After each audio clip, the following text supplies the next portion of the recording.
Selamat sore Sobat Ginjal semua, selamat datang kembali ke podcast Ginjal, pusat edukasi tentang ginjal dari Divisi Ginjal Hipertensi KSM Ilmu Penyakit Dalam FKUI RSCM.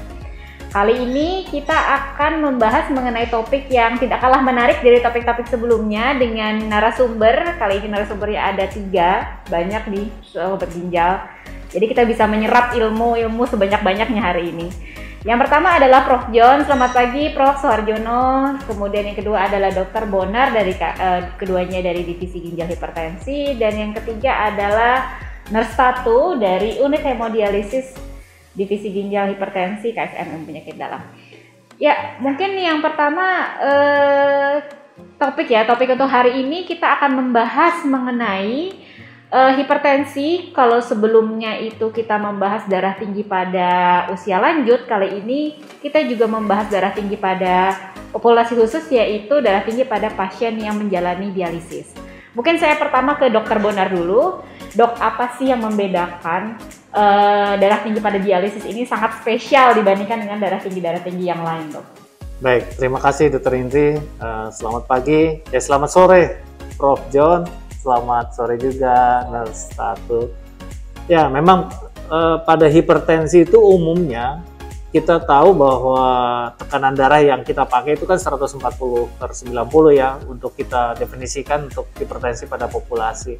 Sedangkan hipertensi pada dialisis atau pada pasien katakanlah cuci darah, jadi memang tekanan darahnya nggak mutlak angka yang sama dengan populasi.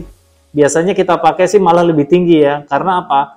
Penyebab hipertensi pada pasien yang dilakukan dialisis itu multifaktorial juga sih, tapi multifaktorialnya ada tambahan, yaitu cairan. Biasanya cairan yang berlebih, seringkali berlebih ya, nggak pernah pas pasien itu datang ke tempat kita dengan berat badan kering kita katakan. Nah, dengan kondisi seperti inilah ya, di samping faktor-faktor lain ya, misalnya faktor nutrisi juga pengaruh ya, bukan hanya sekedar air, tapi nutrisi juga ada pengaruhnya. Konsumsi garam yang berlebih juga akan ada pengaruhnya ya. Kemudian ditambah lagi dengan penyebab dari gagal ginjal pada pasien tersebut ya. Misalnya ada diabetes, ada batu, infeksi gitu ya, atau mungkin yang paling sering lagi adalah radang ginjal atau kita bilang GM kronik ya. Nah, kondisi-kondisi ini menjadi pertimbangan kita untuk mengontrol tekanan darah sebetulnya.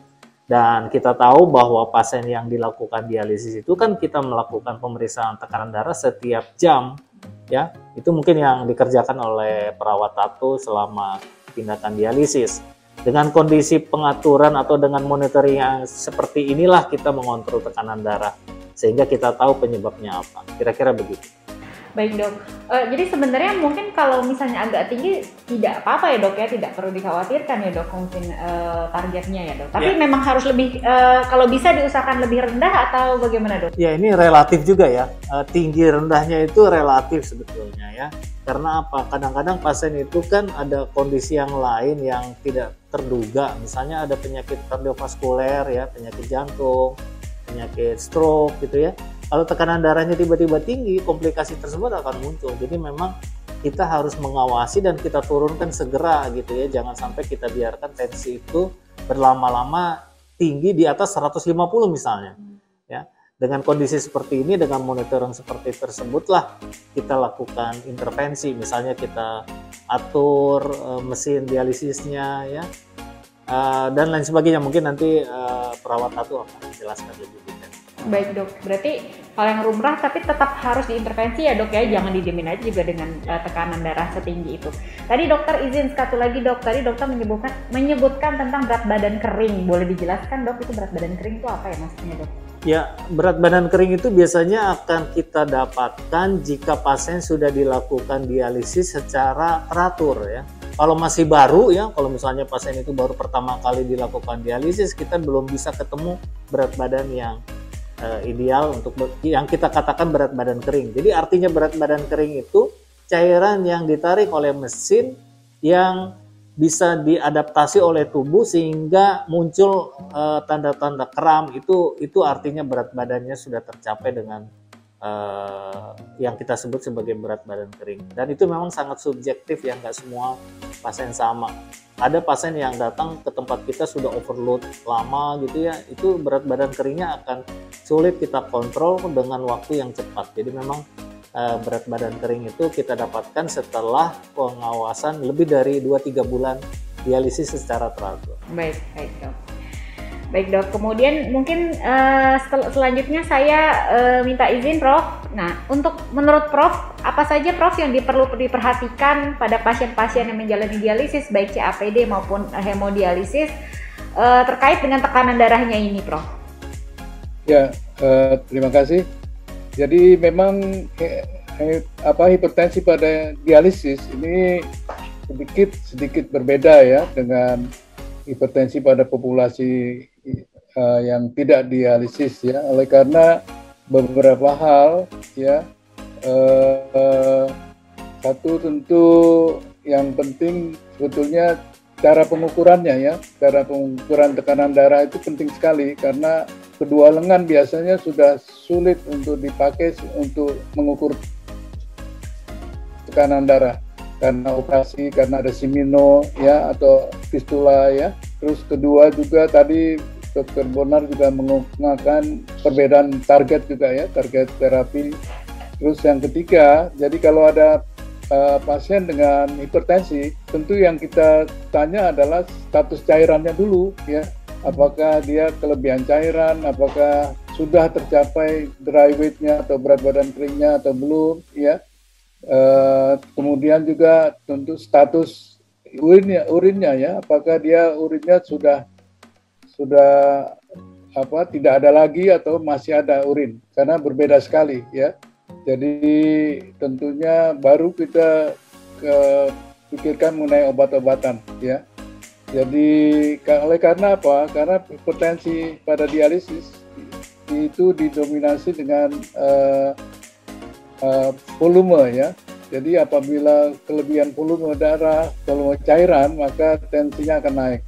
Dan selama volumenya itu tidak diatur, tidak dikurangi, maka tensinya itu akan tetap tinggi ya. Jadi sering sekali membuat pasien dialisis itu tekanan darahnya sulit dikendalikan walaupun dengan obat sekalipun ya. Saya kira itu yang penting. Terima kasih. Baik Prof, izin Prof. Nah, bagaimana kira-kira tanda-tanda Prof kalau misalkan pasien itu untuk pasien sendiri ya Prof, ini untuk pasien menilai dirinya sendiri, ini saya minumnya kebanyakan nih, ini saya kayaknya terlalu banyak minumnya, itu ada tanda-tandanya nggak Prof? Kalau misalnya untuk pasien sendiri Prof? Ya tentu kita bisa lihat dari kenaikan berat badan pada waktu sebelum dialisis kan kita timbang ya. Kita bandingkan dengan berat badan yang terakhir, berapa kenaikan beratnya ya. Kalau kenaikan beratnya lebih dari 5% ya, perbedaannya saya kira juga itu menandakan bahwa dia kelebihan minum ya. Oleh karena itu pada pasien-pasien yang masih bisa kencing ya, sering pemberian diuretik itu sangat bermanfaat juga ya, walaupun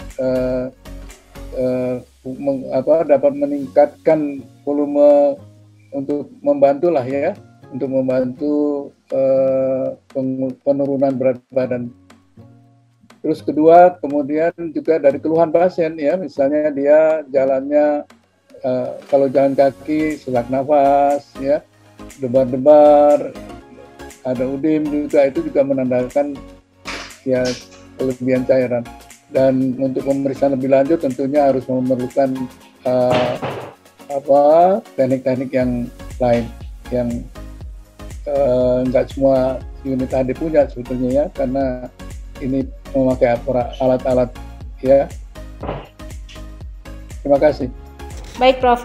Jadi begitu ya Sobat Ginjal, memang kenaikan berat badan itu memang harus diperhatikan. Kemudian kalau misalkan memang ada bengkak di kedua kaki atau mungkin udah mulai sedikit capek kalau jalan, itu mungkin minumnya kebanyakan itu Sobat Ginjal. Nah, izin saya tanya lagi Prof, mohon maaf. Nah, ada beberapa pasien Prof yang sudah menjalani hemodialisis lama, sudah terkontrol, tapi tekanan darahnya itu meningkat saat menjalani hemodialisis, Prof. Justru itu faktor-faktor apa ya, Prof, yang mempengaruhi hal tersebut ya, Prof? Ya, kalau memang sudah terkontrol baik, ya, walaupun gini, sering apa yang dikatakan pasien kan tidak bisa kita pegang ya, dia katakan saya udah nggak minum atau apa ya, tapi terbukti dia tetap ada kenaikan berat badan yang lebih ya, kita juga harus harus periksa juga ya, misalnya permintaan fisik, ronhi dan lain-lainnya ya, tubular juga ya, tekanan vena sentral ya, kita harus buktikan itu. Kita harus buktikan. Nah, kemudian juga kalau memang tekanan darahnya naik ya pada waktu HD, sedangkan di luar waktu HD dia normal, tentunya kita pikirkan juga keadaan apa yang disebut mungkin psikogenik kali ya, yang karena khawatir, takut, ya rasa tidak nyaman, itu juga meningkatkan tekanan darah juga ya, meningkatkan denyut nadi, tekanan darah, sehingga kita harus berikan suasana yang nyaman lah ya. Kita dekati dengan ya pendekatan yang lebih baik lah, ya, lebih pribadi mungkin ya. Karena cukup banyak pasien-pasien yang begitu, terutama mungkin pasien-pasien yang muda gitu ya, yang labil lah ya. Jadi kita mesti berikan pendekatan yang lebih baik. Di kedokteran dikenal fenomena itu sebagai white coat hypertension sebetulnya ya, white coat atau jas putih. Jadi kalau dilihat melihat jas putih terus masuk lingkungan rumah sakit yang kurang nyaman, maka tensinya naik ya. Tapi kalau di luar di luar rumah sakit akan normal lagi. Begitu. Terima kasih. Baik, Prof. Terima kasih, Prof. Kemudian mungkin saya akan bertanya pada nurse Tatu nih. Jadi sebagai seorang perawat dialisis yang sudah lama ya, nurse, ini kira-kira faktor-faktor apa yang menyebabkan darah pasien itu darahnya tinggi terus, atau mungkin dia tinggi selama hemodialisis, seperti itu, nurse? Baik, terima kasih Dok. Salam sehat pendengar semuanya. Seperti yang sudah disebutkan oleh dua guru kita tadi, bahwa banyak sekali faktor yang dapat menyebabkan hipertensi pada pasien dialisis. Faktor yang utama tentunya adalah kenaikan berat badan yang lebih dari 5%. Hal tersebut tentunya disebabkan oleh asupan cairan yang berlebih pada pasien dan juga asupan dari garam. Karena seperti yang kita ketahui ya, kalau kita banyak makanan asin, otomatis kita pengen banget terus minum, seperti itu. Kemudian ada juga penggunaan terapi eritropoietin yang diberikan pada pasien anemia ginjal. Itu juga perlu menjadi pertimbangan nih dok nih, karena apa? Efek samping dari pemberian terapi ini adalah hipertensi juga atau kenaikan tekanan darah. Nah, memang fungsi kami harus terus memonitor sebelum pemberian terapi ini agar tidak terjadi efek samping yang tentu saja tidak kita inginkan. Kemudian apalagi nih, banyak lagi faktornya seperti kondisi pasien yang mengalami penyakit pembuluh darah ginjal, kemudian pasien memiliki riwayat tidur mengorok atau kesulitan bernafas, kemudian adanya gangguan mineral tulang, terutama dalam kadar fosfor dan juga kalsium. Hal tersebut tentunya akan menyebabkan adanya kekakuan pada pembuluh darah yang berujung pada hipertensi pada pasien dialisis. Kemudian apalagi nih yang paling penting adalah kepatuhan pasien dalam konsumsi obat-obatan antihipertensi yang merupakan kunci dalam untuk menjaga tekanan darah agar tetap stabil. Seperti itu dok. Baik, mungkin Dokter Bonar ada yang mau ditambahkan, dokter? Bukan ditambahkan, mungkin saya mau nanyakan sedikit ke Nurse Tato ya. Kalau pasiennya naik berat badannya yang dihitung harusnya 2 kilo tapi ditarik 3 kilo itu gimana? Oh, baik dok, untuk dia di unit layanan dialisis, biasanya kami menambahkan 500 mili sebagai estimasi penambahan cairan saat kami melakukan terminasi atau pasien makan dan minum selama dialisis, seperti itu. Namun kami juga tetap harus memonitoring kondisi pasien. Jika memang kami melihat adanya tanda-tanda kelebihan cairan, kami akan menaikkan programnya, seperti itu dok. Namun kami juga tidak bukan merupakan nilai absolut ya 500 itu, jadi bisa juga kami turunkan jika memang kami menemukan tanda-tanda adanya komplikasi lanjutan pada pasien seperti adanya nyeri kepala, tensi yang tidak terkontrol, seperti itu pastinya kami berupaya untuk mencegah terjadinya komplikasi lanjutan dari hipertensi dialisis, seperti itu dok. Ya, jadi kalau saya sedikit komen, memang pada hipertensi dialisis itu yang diperhatikan memang cairan benar ya. Yang pertama mungkin dari keluhannya, apakah ada sesak, itu kaitannya dengan kelebihan cairan. Terus kemudian kan kita punya monitor tekanan darah yang tiap jam itu. Itulah yang kita atur ya. Di samping nanti preskripsi atau resep dialisisnya diatur oleh teman kita yang ada di dialisis ya, terutama perawat kita ya. Betul sekali dok. Masih. Oh, kalau gitu saya izin bertanya nih dok, pada dokter Bonar atau nurse Tatu, boleh siapa aja. Jadi cairan yang saat diambil atau resep HD cairan saat diambil itu berpengaruh ya dok terhadap tensi saat menjalani hemodialisis ya dok? Ya, sangat berpengaruh. Jadi memang monitor itulah gunanya kita mengadjust atau mengatur kembali jika kenaikan berat badannya kita dapatkan gitu ya. Kan pasien sebelum dialisis itu kan kita timbang berat badannya. Jadi itu yang menjadi pertimbangan kita, berapa banyak kenaikannya setelah HD atau dialisis terakhir sebelum dilakukan dialisis yang dilakukan saat itu. Itu yang kita pertimbangkan sebetulnya. Ya, selain itu juga faktor nutrisi ya dok ya. Oh, iya. Terkadang kalau misalnya pasien datang cuma 2 kilo, tapi ada penurunan nafsu makan, terus kita lihat ada tanda-tanda kelebihan cairan, bisa jadi berat badan keringnya berubah seperti itu dok. Nanti kita sesuaikan. Baik. Oke. Mungkin saya ingin bertanya satu lagi ke Prof. John. Izin lagi Prof. Pasien-pasien ini kan kadang banyak banget obat hipertensinya Prof. Dan kita tahu hemodialisis ya Prof, itu tentu saja itu kan juga dapat menyaring toksin. Itu ada nggak sih Prof obat-obat yang dapat tersaring atau efektivitasnya berkurang saat menjalani hemodialisis sehingga mempengaruhi atau menyebabkan orang tersebut saat dialisis malah naik Prof? Tekanan darahnya ada nggak seperti itu Prof? Iya, terima kasih. Ya memang beberapa obat itu dapat keluar ya. Ya memang, tapi tidak tergantung golongan juga. Kadang-kadang sama-sama beta blockers misalnya ya, atenolol atau bisoprolol juga berbeda dialisis. Jadi tertariknya oleh dialisis.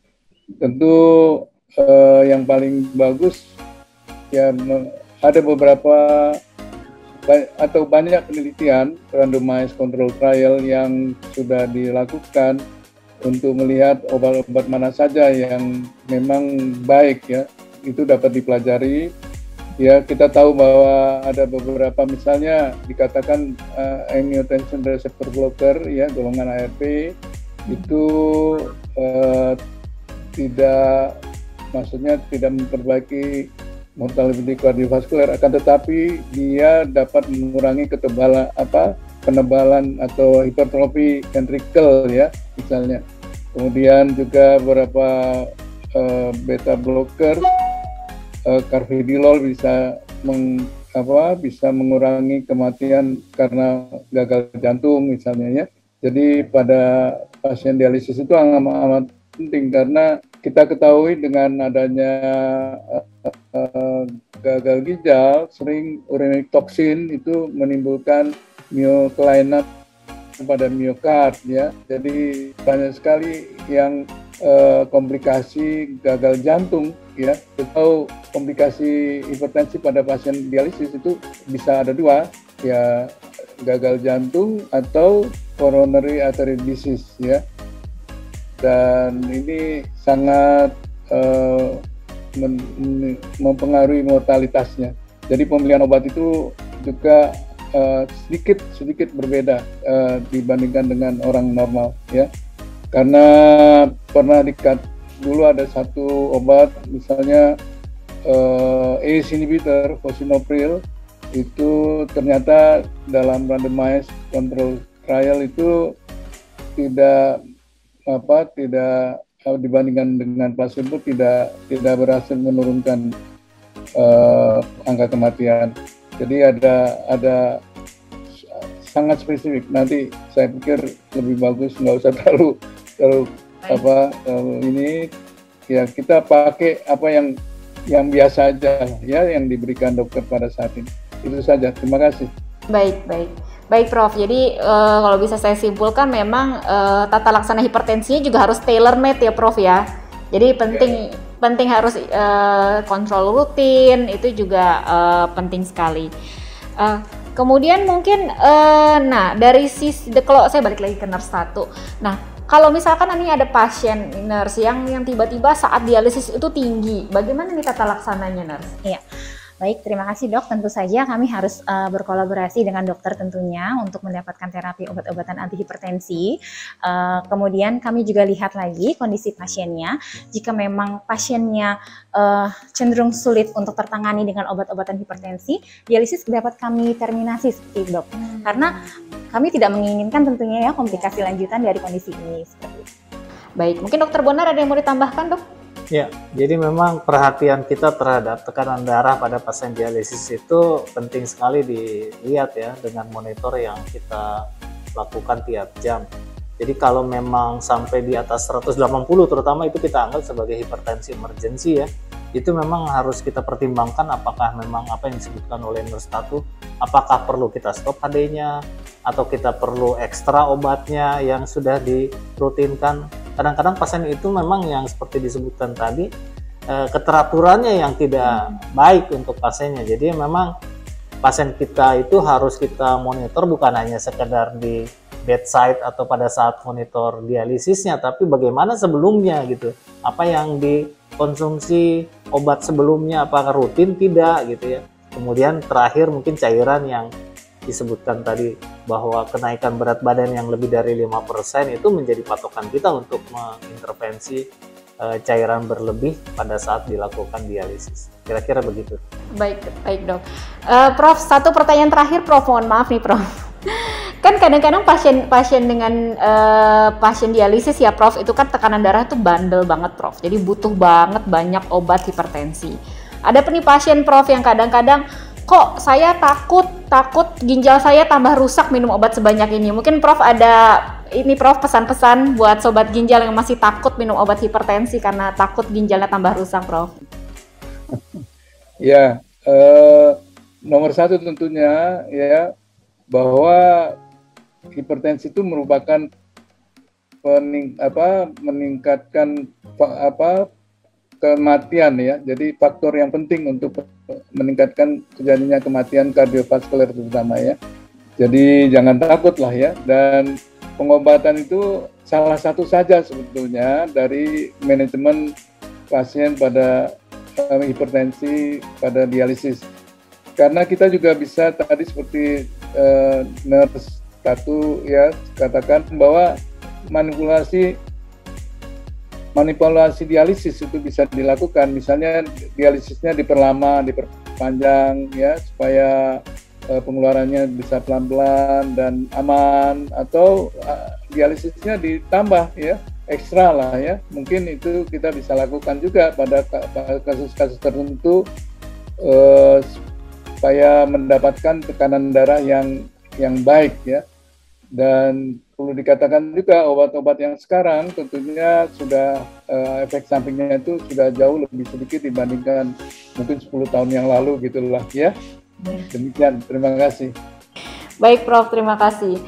Ya begitu Sobat Ginjal, hari ini kita banyak sekali mendapatkan ilmu ya. Ternyata yang bisa kita dapatkan hari ini adalah memang pada pasien dialisis darah tinggi itu banyak sekali faktornya. Tapi faktor yang sangat berpengaruh itu adalah cairan ya Prof.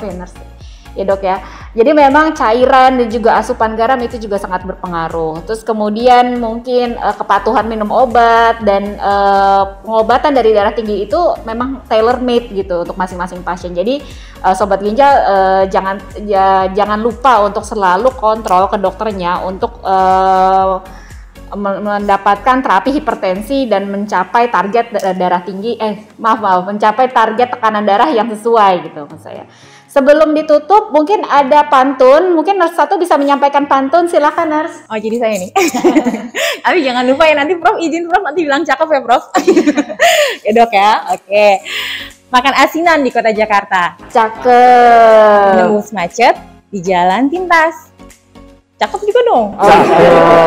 Sobat ginjal yang selalu bahagia, hindari hipertensi untuk hidup lebih berkualitas. Ya, salam sehat Sobat Ginjal. Terima kasih semuanya. Terima kasih, Terima kasih, Prof. Sehat selalu. Sehat selalu. Terima kasih Dok semuanya.